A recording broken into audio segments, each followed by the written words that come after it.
So good morning to all of you. In last couple of videos I have discussed about first line anti-tuberculosis agents. In this video I am going to discuss about second line anti-tuberculosis agents.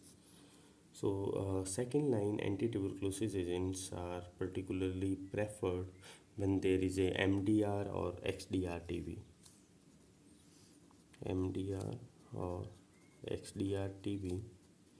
MDR is multiple drug resistance and extensive drug resistance when first line drugs are not working. In that case, you have to use second line agents. And second line agents is first one is thioacetazone. Thioacetazone is a bacteriostatic in nature. Bacteriostatic, and it's used as a orally it's a orally antibiotic.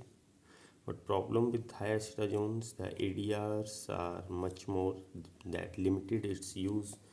It could result in severe skin reactions.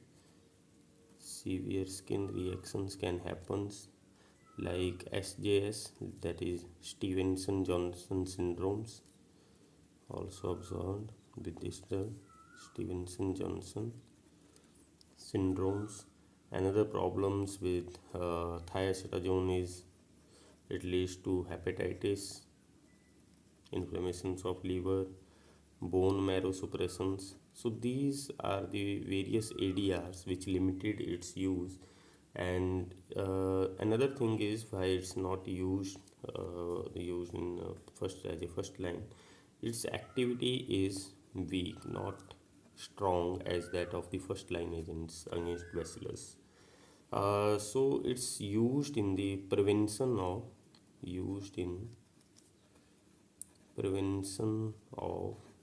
resistance to first line anti-tuberculosis agents. So it's used in the preventions, right? Another reason is why it's used in some countries like African countries, because this drug is very cheap, it's very economical. Mechanism of actions of thiacetazone is it interfere with mycolic acid synthesis.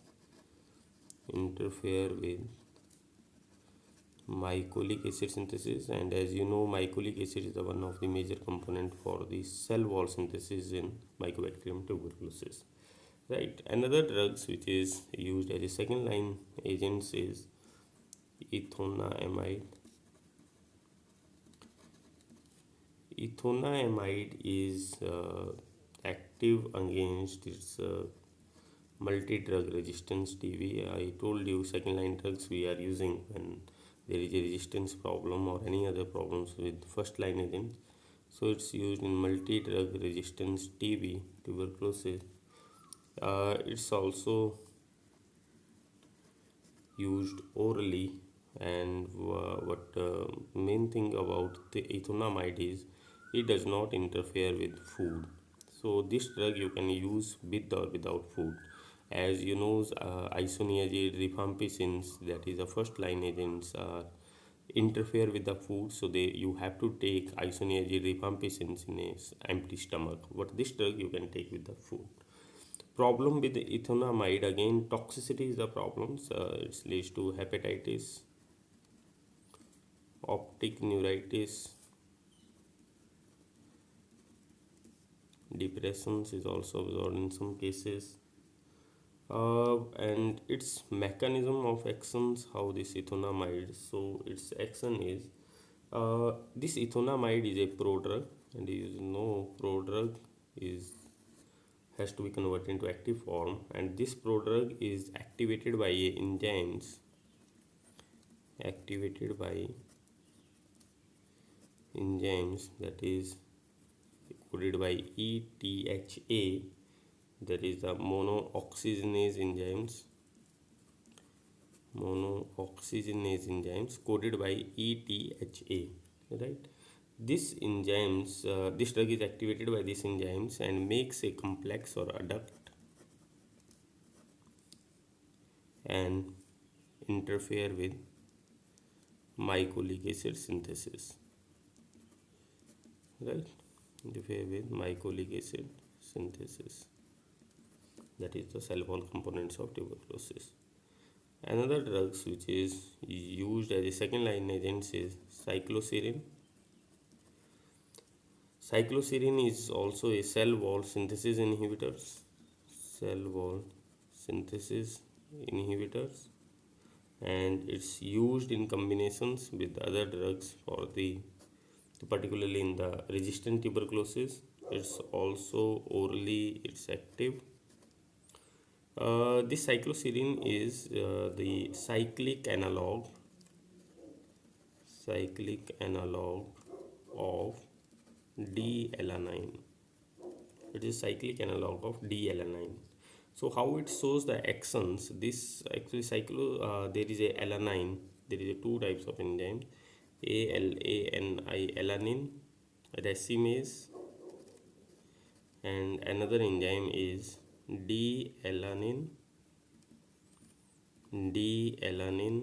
again ligase, that is coded by DDL, right?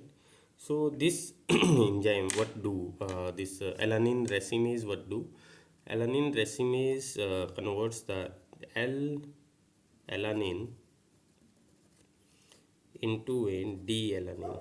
So this conversion happens with help of this enzyme. These enzymes convert L-alanine into a D-alanine, and this D-alanine, two D-alanine molecules join together with the help of these enzymes D-alanine ligase. So these enzymes helps in the joining, makes a complex D-alanine dipeptide is formed after joining, and this will result to the synthesis of peptidoglycan and the cell wall components, right? So what this cycloserine do? Cycloserine inhibit alanine racemase as well as alanine ligase. So these two enzymes, and as I told you, these enzymes are helpful in the cross-linking between the alanine and the conversion of alanine to D-alanine, and ultimately for the synthesis of peptidoglycan. So these peptidoglycan is not synthesized, and cell wall synthesis will be inhibited, right? Cycloserine, again, problem with cycloserine is its adverse drug reaction. There are various adverse drug reactions, particularly neurological side effects has been observed. Neurological side effects like CNS side effects, because it crosses the CNS. This drug is able to cross the triple B, and it leads to drowsiness, depressions, dizziness, vertigo, convulsions, tremor, all these, psychosis. So all these are problems with this cycloserine. These some of ADRs can be handled by co-administrations of pyridoxines. Co-administrations of pyridoxines. Right. So this is about the second line agents. Another second line agents, as I told you earlier, also we have discussed already. That is your fluoroquinolones.